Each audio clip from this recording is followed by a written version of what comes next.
नमस्कार. 8:30च्या बातमीपत्रात मी विजय कदम आपलं स्वागत करतो. सुरुवातीला एक नजर ठळक बातम्यांवर. अमरावती पदवीधर मतदारसंघात गृहराज्यमंत्री रणजित पाटील तर नाशिक मतदारसंघात काँग्रेसचे सुधीर तांबे विजयी. औरंगाबाद शिक्षक मतदारसंघात राष्ट्रवादी काँग्रेसचे विक्रम काळे तर कोकण शिक्षक मतदारसंघात शेकापचे बाळाराम पाटील यांचा विजय. संसदेत चालू असलेल्या राष्ट्रपतींच्या अभिभाषणावरच्या आभारदर्शक ठरावाच्या चर्चेला पंतप्रधान आज देणार उत्तर. तमिळनाडूच्या मुख्यमंत्रीपदी शशिकला यांचा शपथविधी होण्याबाबत अद्याप प्रश्नचिन्ह. राजधानी दिल्लीसह उत्तर प्रदेशात भूकंपाचे धक्के, जीवित किंवा वित्तहानीचं वृत्त नाही, केंद्रानं मागवला अहवाल. महापालिका निवडणुकीच्या प्रचाराला वेग, राजकीय दावे प्रतिदावे सुरू, उमेदवारी अर्ज मागे घेण्याची मुदत आज संपणार. आणि उत्तर भारतात अनेक ठिकाणी पाऊस आणि बर्फवृष्टी, जम्मू काश्मीरमध्ये हिमस्खलनाचा इशारा, महाराष्ट्रातला पाराही घसरला. नमस्कार आणि आता सविस्तर वृत्त. विधान परिषदेच्या पदवीधर आणि शिक्षक मतदारसंघाच्या 4 निवडणुकीचे निकाल जाहीर झाले असून त्यात भाजपला फटका बसलाय. अमरावती पदवीधर मतदारसंघात भाजपा उमेदवार आणि राज्याचे गृहराज्यमंत्री रणजित पाटील विजयी झालेत. त्यांनी प्रतिस्पर्धी उमेदवार काँग्रेसचे संजय खोडके यांचा 43,897 मतांनी पराभव केला. पाटील यांना 78,051 तर खोडके यांना 34,154 मतं मिळाली आहेत.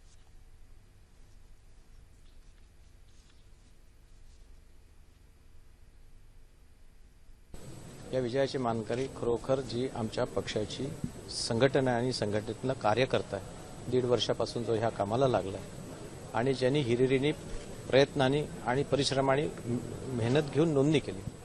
5 जिल्ह्याच्या या मतदारसंघामध्ये या नोंदणीसाठी पहिले खूप समुद्रमंथन करावं लागलं आणि त्याच्यानंतर हा यशाचा अमृत कलश प्राप्त केला. नाशिक पदवीधर मतदारसंघातून काँग्रेसचे डॉक्टर सुधीर तांबे 83,311 मतं मिळवून विजयी झालेत. त्यांनी त्यांचे नजीकचे प्रतिस्पर्धी भाजपचे डॉक्टर प्रशांत पाटील यांचा सुमारे 43,000 इतक्या मताधिक्याने पराभव केला. औरंगाबाद विभाग शिक्षक मतदारसंघाच्या निवडणुकीत राष्ट्रवादी काँग्रेसचे विक्रम काळे 25,288 मतं मिळवून विजयी झालेत. त्यांनी भाजपचे सतीश पत्की यांचा पराभव केला. तब्बल 18व्या फेरीनंतर काळे विजयी घोषित झाले. कोकण शिक्षक मतदारसंघातून काँग्रेस आणि राष्ट्रवादी काँग्रेसच्या पाठिंब्यावर निवडणूक लढवणारे शेतकरी कामगार पक्षाचे बाळाराम पाटील 11,837 मतं मिळवून विजयी झालेत. 9व्या फेरीनंतर पाटील यांनी हा विजय मिळवला. त्यांनी विद्यमान आमदार रामनाथ मोते आणि भाजपा प्रणित शिक्षक परिषदेचे उमेदवार वेणुनाथ कडू यांचा पराभव केला. नागपूर शिक्षक मतदारसंघातली मतमोजणी आज करण्यात येणार असून दुपारनंतर निकाल अपेक्षित आहेत. संसदेच्या दोन्ही सभागृहात राष्ट्रपतींच्या अभिभाषणावरच्या आभारदर्शक ठरावावर चालू असलेल्या चर्चेला आज पंतप्रधान उत्तर देणार आहेत. लोकसभेत काल चर्चेला सुरुवात करताना पर्यटन मंत्री डॉक्टर महेश शर्मा यांनी सरकारच्या कामगिरीकडे लक्ष वेधलं. उत्तम, पारदर्शक आणि भ्रष्टाचारमुक्त सरकारसाठी आम्ही वचनबद्ध आहोत असं ते म्हणाले. विमुद्रीकरण हे ऐतिहासिक पाऊल असल्याचं त्यांनी सांगितलं. तर काँग्रेसच्या मल्लिकार्जुन खरगे यांनी नियोजनाशिवाय सरकारने या निर्णयाची अंमलबजावणी केल्यानं सर्वसामान्यांचे हाल झाल्याचा आरोप केला. रेल्वे अर्थसंकल्प केंद्रीय अर्थसंकल्पात विलीन केल्यामुळे नव्या प्रकल्पांसाठी संधी मिळू शकणार नाही असं अण्णा द्रमुकचे डॉक्टर पी वेणुगोपाल म्हणाले. राष्ट्रपतींचं अभिभाषण म्हणजे अर्धसत्य असल्याची टीका तृणमूल काँग्रेसच्या सौगत रॉय यांनी केली आहे. काँग्रेसच्या ज्योतिरादित्य शिंदे यांनीही विमुद्रीकरणाच्या पंतप्रधानांच्या निर्णयावर जोरदार टीका केली. केंद्रात सत्तेत सहभागी असलेल्या शिवसेनेनंही काल विरोधी पक्षांच्या सुरात सूर मिळवला. विमुद्रीकरणाच्या निर्णयानं ग्रामीण भागातल्या जनतेचे प्रचंड हाल झाले तर छोट्या शेतकऱ्यांना आपली उत्पादनं मातीमोल दरात विकावी लागली. शिवसेना नेते आनंदराव अडसूळ यांनी ती टीका केली आहे. पंतप्रधानांच्या या घोषणेला 90 दिवस उलटून गेल्यावरही ग्रामीण भागात अद्यापही रोकड उपलब्ध झाली नसल्याचं ते म्हणाले. विमुद्रीकरणाची घोषणा करताना पंतप्रधानांनी रिझर्व्ह बँकेचे गव्हर्नर तसंच केंद्रीय वित्तमंत्र्यांनाही विश्वासात घेतले नाही. याला लोकशाही म्हणावे की हुकुमशाही असा सवाल अडसूळ यांनी उपस्थित केला.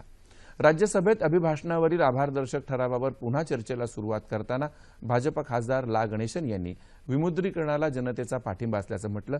तर सरकारच्या कामगिरीवर सर्वत्र नाराजी असल्याचं सांगून काँग्रेसच्या राजीव शुक्ला यांनी सरकारवर टीका केली.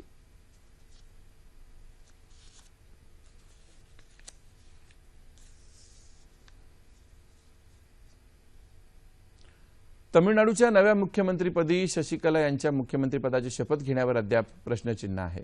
पन्नीरसेल्वम यांचा मुख्यमंत्रीपदाचा राजीनामा राज्यपालांनी जरी मंजूर केला असला तरी शशिकला यांच्या शपथग्रहण समारोहाची औपचारिक घोषणा अद्याप झालेली नाही. तसंच शशिकला यांना मुख्यमंत्रीपदाची शपथ न घेऊ देण्याबाबत सर्वोच्च न्यायालयात याचिका दाखल झाली आहे. बेहिशेबी मालमत्ता प्रकरणात अडकलेल्या शशिकला यांच्यावरचे आरोप सिद्ध झाले तर त्यांना मुख्यमंत्रीपदाचा राजीनामा द्यावा लागेल आणि त्यामुळे कायदा आणि सुव्यवस्था ढासळू शकते असं या याचिकेत म्हटलं आहे. या प्रकरणी सर्वोच्च न्यायालयात पुढच्या आठवड्यात सुनावणी होण्याची शक्यता आहे.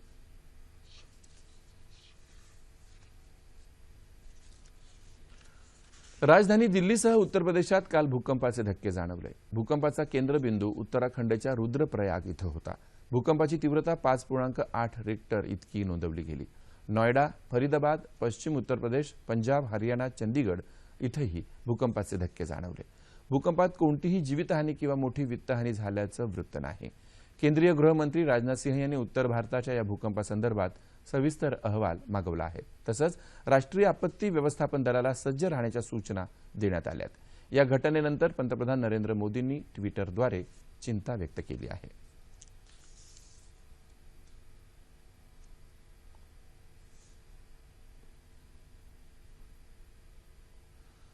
मुंबई महापालिका निवडणुकीसाठी काँग्रेसचे उमेदवार निवडण्याच्या बाबतीत आपली भूमिका अतिशय मर्यादित होती. केवळ 5% अर्थात 10 ते 12 नावांच्या संदर्भातच आपण यादीत हस्तक्षेप केला असल्याचं स्पष्टीकरण मुंबई काँग्रेसचे अध्यक्ष संजय निरुपम यांनी दिलं आहे. मुंबईतल्या जिल्हा कार्यकारिण्यांकडून शिफारस केलेल्या बहुतांश उमेदवारांची अंतिम निवड कोणताही बदल न करता करण्यात आली असंही त्यांनी काल मुंबईत सांगितलं. उमेदवारांची अंतिम यादी तयार करताना आपल्या पसंतीच्या उमेदवारांना झुकतं माप दिल्याचा आपल्यावर होत असलेला आरोप खोडसाळ आणि बिनबुडाचा असल्याचं निरुपम यांनी म्हटलं आहे. कोणत्याही परिस्थितीत शिवसेना महाराष्ट्राचा तुकडा पडू देणार नाही अशी ग्वाही शिवसेना पक्षप्रमुख उद्धव ठाकरे यांनी काल मुंबईत चांदिवली इथल्या प्रचार सभेत दिली. आपल्या घणाघाती भाषणात त्यांनी भाजपवर कडाडून टीका केली. गेल्या वर्षी इंदू मिलच्या जागेवर डॉक्टर बाबासाहेब आंबेडकर यांच्या स्मारकाचा गाजावाजा करत भूमिपूजन झालं, पण अद्याप तिथं एक वीटही लागलेली नाही अशी टीका त्यांनी केली. मुंबईत आम्ही शिवसेना प्रमुखांचं भव्य स्मारक उभारू असं आश्वासन त्यांनी दिलं. मुंबई महापालिका पारदर्शक कारभाराबाबत देशात अव्वल आहे. हे पारदर्शक कारभाराचं तुणतुणं वाजवणारे लक्षात घ्यावं असंही ते म्हणाले. अस्सल मुंबईकरांना शिवसेनाच हवी आहे, अन्य कुणी नकोत हे सर्व पक्षांनी ध्यानात घ्यावं असंही त्यांनी ठणकावून सांगितलं. मुंबईसह संयुक्त महाराष्ट्राच्या रक्षणासाठी शपथ घेण्याचं आवाहन त्यांनी उपस्थित जनसमुदायाला केलं.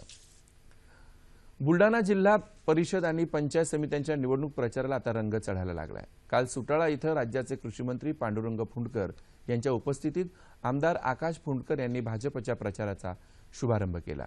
ग्रामीण भागात मूलभूत सुविधा आणि डिजिटल शिक्षण पद्धतीची अंमलबजावणी करायला भारतीय जनता पार्टी कटिबद्ध आहे असं पांडुरंग फुंडकर म्हणाले. जिल्ह्यात सर्वच पक्ष स्वबळावर निवडणूक लढवत असून भाजप आणि भारिप बहुजन महासंघ यांच्यात अटीतटीचा सामना होण्याची शक्यता आहे. काल बुलडाणा इथं भारिप बहुजन महासंघाचीही जाहीर सभा झाली. आपला पक्ष बहुजन हितासाठी लढत असून जनता आपल्याच पाठीशी राहील असा विश्वास महासंघाचे जिल्हाध्यक्ष अशोक सोनोने यांनी व्यक्त केला. जिल्ह्यात 16 फेब्रुवारीला मतदान होणार आहे.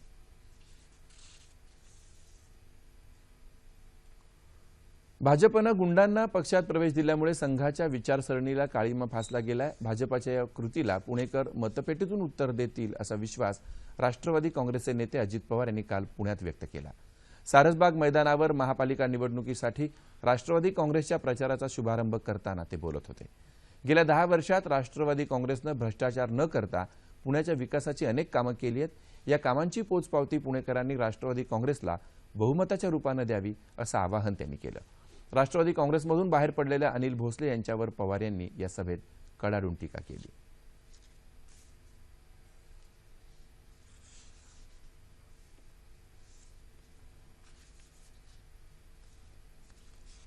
तुम्हाला निर्णय घ्यायचा आहे.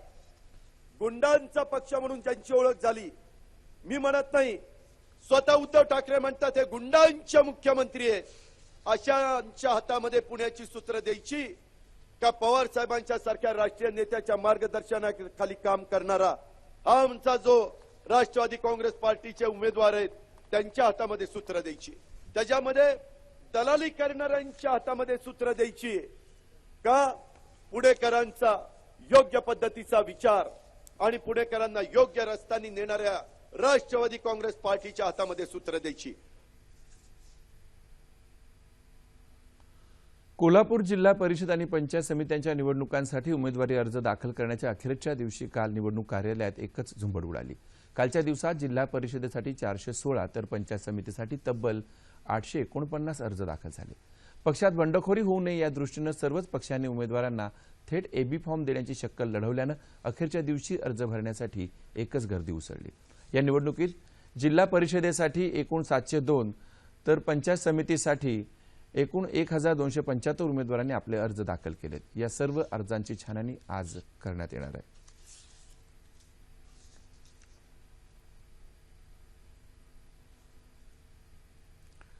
पाण्याचं योग्य नियोजन ही आता काळाची गरज आहे. याचा विचार करून वाशिम जिल्ह्यातल्या एका शेतकऱ्यानं ठिबक सिंचनाचा वापर करून सुंदर द्राक्षबाग फुलवली आहे.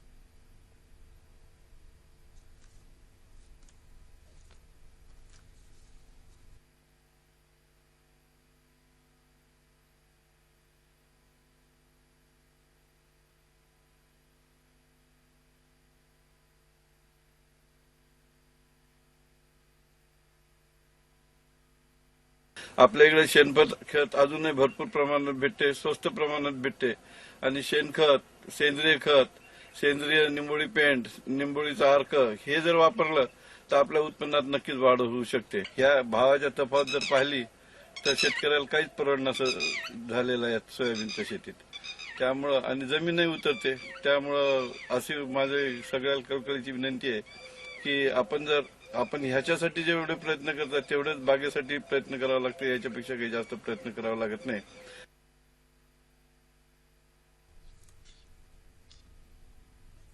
उत्तर भारतात अनेक ठिकाणी पाऊस आणि हिमवृष्टी झाली. जम्मू काश्मीरमध्ये हिमस्खलनाचा इशारा देण्यात आलाय. सर्वाधिक हिमवृष्टी रात्री गुलमर्ग इथं 11 इंच झाली.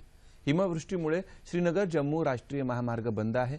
खराब हवामानाचा परिणाम उत्तर भारतातल्या रेल्वे सेवांवरही दिसून आलाय. मुंबईसह राज्यभरात पारा घसरलाय. मुंबईचं तापमान 17 अंश सेल्सिअस पर्यंत खाली उतरलंय. राज्यभरात थंडी वाढली असून पुढले 2 दिवस हवामान कोरडं राहण्याचा अंदाज हवामान खात्यानं वर्तवला आहे. शेवटी पुन्हा एकदा ठळक बातम्या. अमरावती पदवीधर मतदारसंघात गृहराज्यमंत्री रणजित पाटील तर नाशिक मतदारसंघात काँग्रेसचे सुधीर तांबे विजयी. औरंगाबाद शिक्षक मतदारसंघात राष्ट्रवादी काँग्रेसचे विक्रम काळे तर कोकण शिक्षक मतदारसंघात शेकापचे बाळाराम पाटील विजयी. संसदेत चालू असलेल्या राष्ट्रपतींच्या अभिभाषणावरच्या आभारदर्शक ठरावाच्या चर्चेला पंतप्रधान आज देणार उत्तर. तामिळनाडूच्या मुख्यमंत्रीपदी शशिकला यांचा शपथविधी होण्याबाबत अद्याप प्रश्नचिन्ह. राजधानी दिल्लीसह उत्तर प्रदेशात भूकंपाचे धक्के. जीवित किंवा वित्तहानीचं वृत्त नाही. केंद्रानं मागवला अहवाल. महापालिका निवडणुकीच्या प्रचाराला वेग. राजकीय दावे प्रतिदावे सुरू. उमेदवारी अर्ज मागे घेण्याची मुदत आज संपणार. आणि उत्तर भारतात अनेक ठिकाणी पाऊस आणि बर्फवृष्टी. जम्मू काश्मीरमध्ये हिमस्खलनाचा इशारा. महाराष्ट्रातला पाराही घसरला. याबरोबरच हे बातमीपत्र संपलं. पुन्हा भेटूया सकाळी 11:30 वाजता आपल्या सह्याद्री वाहिनीवर. नमस्कार.